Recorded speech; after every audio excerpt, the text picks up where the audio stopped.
And we'll talk more about the sex addiction thing. There is some thought of it's not a real thing.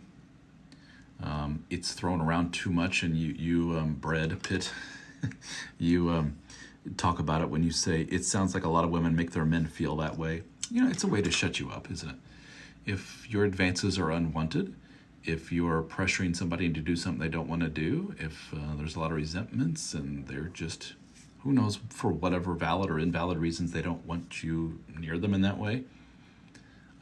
Push comes to shove, sometimes they throw some stuff out to shut you up. And sometimes that is really not nice stuff. It's really mean. It really hits below the belt. And for some men, they hear from their wife, I think you're a sex addict or something. Oh, really shameful stuff. Makes you feel like shit, right? And you're like, oh, great. Maybe I do have a problem. And I've talked to guys who hear it so often, they're convinced, like, I think maybe I do have a problem. Oh, well, here, let's tell me about some of your behavior. How often would you want to have sex with your wife? I don't know, maybe like twice a month or something like that. I'm like, dude, you are not a sex addict.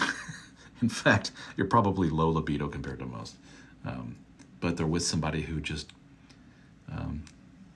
is so turned off and so non-sexual and so whatever, for whatever reason, like I say, valid or invalid or whatever, that they just keep pushing the guy away. I think you got a problem. I think you're sex addicted. I think you're this. I think you're that.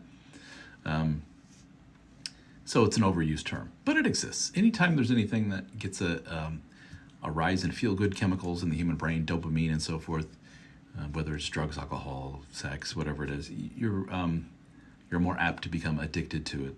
I guess you could think of it as a physical addiction because it has the rise in brain chemicals. And also there's the emotional component of it and the evolutionary component of it. We're wired to do that, especially as men. And we're wired to do it often with a lot of people, but we keep that under control, most of us, because we're in monogamous relationships. But it's there, isn't it? And for some, kaboom. And for some, it's compulsive and impulsive, and it's not good. One thing that contributes to this, I think I touched on it before, was the ADHD guys tend to, and this is a clinical term, can be diagnosed as hypersexual. I've talked to some men, and I'm like, if you could have it, how often would you have it? And there's this 57-year-old dude going, I don't know, 5 times a day. I'm like, okay, that's a little excessive. And he's like, well, I'm just being honest, that's me. Always been me. And the guy will talk about, masturbating and doing all these other things repeatedly, and I hope that word just didn't get penalized in some way by TikTok. And it points to some compulsive, possible hypersexual problematic issues. And that can affect a relationship, sure.